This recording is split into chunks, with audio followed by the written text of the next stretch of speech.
Good evening, everybody, and welcome to FCW's The History of the Four Sides of Hell. I'm Jeremy Cruz. Tonight we're going to be talking to a couple different superstars, getting their views and opinions of the match, and finding out their expectations for the upcoming Four Sides of Hell match at FCW's Fright Night on October 29th.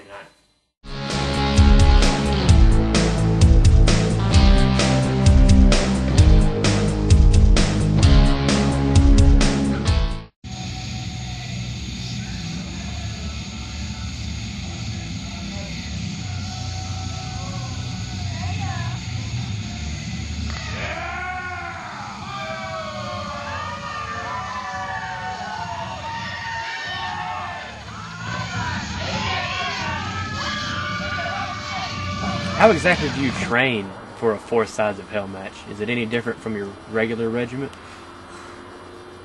Well, how do you train to go to hell? I mean, there's no possible way to train for something like this. The one thing that stays in your mind, that needs to be in your mind before the match even starts, you need to walk in there and tell yourself you're going to get hurt tonight. There's no possible way. If you walk out of that match without a bruise, scratch, you didn't do your job. This is one of the most hellacious matches in this federation.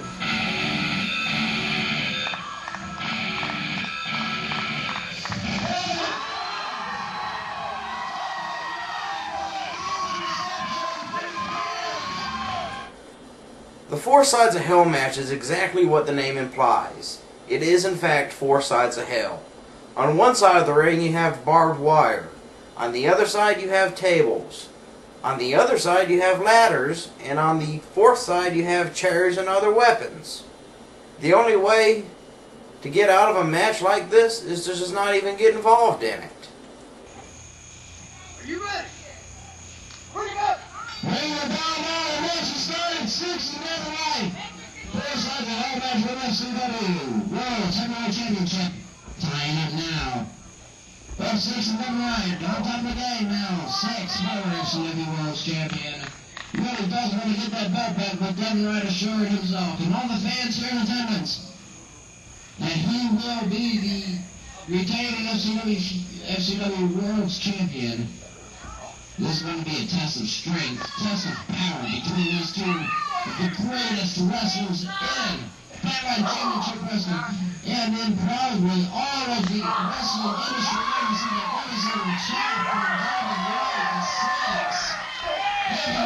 We're here with FCW Rage Division Champion and the very first winner of the Four Sides of Hell match, Devin Wright. Devin, I want to thank you for your time. No problem.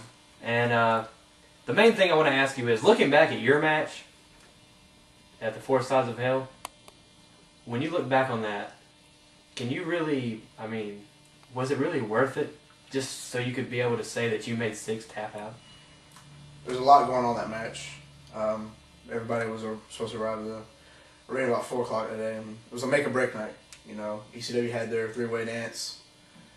You know, we had our idle hands for Four Sides of Hell match, and that was actually the first night we actually did a big night pay-per-view type deal, and we had a not record-breaking crowd anymore.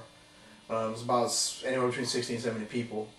So, you know, I opened the show up and telling people what I was going to do that night and try to get some type of fan support, because when I walked in there, it was no joke. I was praying for my life, and I had no idea what to expect. I mean, we had, you know, barbed wire on one side was like the biggest piece. I was not going to touch barbed wire. That was the main thing that was going to go through my mind. And, you know, we had tables, ladders, and chairs, and previously, about a month and a half before that, I was in a triple threat match with Sixx and John Houston in a triple threat match involving tables, ladders, and chairs, and it was not pretty. So to have all those weapons put back into the same match, you know, plus barbed wire and a couple other things, you know, you start worrying about, you know, what's your physicality going in and going out, because mentally you're going in as one person, you're coming out as another individual. Oh man, they're out there on the weapons. They're out there on the weapons now. Man, that side just cracking across the back of Sixx. Oh man, they're out there by the table now. This is gonna be to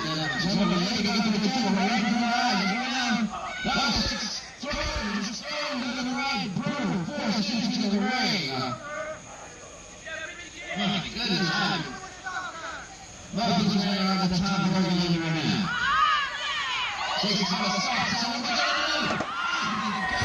I first heard about the idea for the Four Sides of Hell match, I was pretty nervous. You know, I had two of my top guys involved, Draven Wright and Sixx. Draven Wright was the FCW World Champion at the time, and Sixx was definitely, you know, a #1 contender for that championship. So when I heard that both these men were going to be in this match, I was a bit nervous. Sixx getting back up to his feet first. Draven Wright's crew is be pretty dazed and confused right now. And now Sixx. Draven Wright, oh man, Sixx with that knee into that one. Here we go. This is where it's, oh my God! Draven Wright ducking out. This is, he doesn't want that. What are you doing now? Draven Wright shooting very toward Sixx.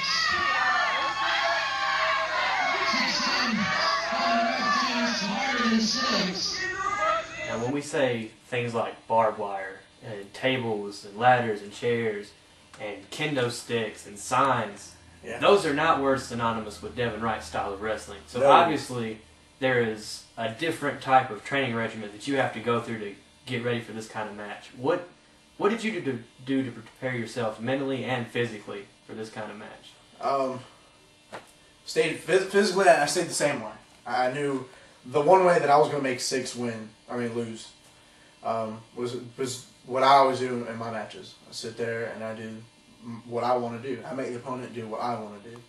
And my style necessarily really didn't change. If you go back and you watch the match, I did my moves. I hit him with the triple suplex, and I hit him, you know, with the JLT off the ring onto a table. I took the weapons and molded them to my style. I took my moves and pushed them with the weapons. You know, just it's very easy for anybody to go out there and swing, you know, a sign or a kendo stick, but it's a little bit different to be able to physically and technically take a move and use it towards a weapon. Mentally, like I said, there's nothing I could do. I prepared myself as much as I would for any other match, but I knew that this match was a make or break match, and this was this was going to be a foundation that FCW was going to run on for years to come. Fighting all over the place, though. We're outside near that ladder.